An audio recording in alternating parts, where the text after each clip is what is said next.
வழி பொதிசோராக இருப்பது இந்த 4 மார்க்கங்கள். இது நாங்கள் கண்டுபிடித்து பாதையை தேடிக்கொண்டு போக தேவையில்லை.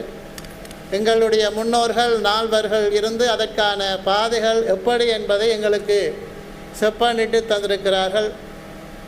அதிலே முக்கியமாக சத்புத்திர மார்க்கம் என்று சொல்லக்கூடிய ஒரு இறைவனுக்கு பிள்ளையாக இருந்து இறைவனையே நினைந்து செல்லுகின்ற பாதை சத்புத்திர மார்க்கம் என்று ஞானசம்பந்த பெருமானுடைய பாதையை இந்த இடத்திலே சொல்லலாம்.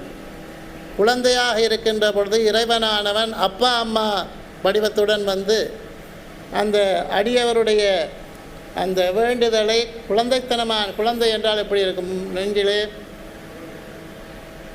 பொய் களவு இல்லாமல் வஞ்சம் இல்லாமல் சுத்தமான உள்ளத்துடன் இருக்கின்ற குழந்தையை போல இருக்கின்ற ஆன்மாவுக்கு இறைவன்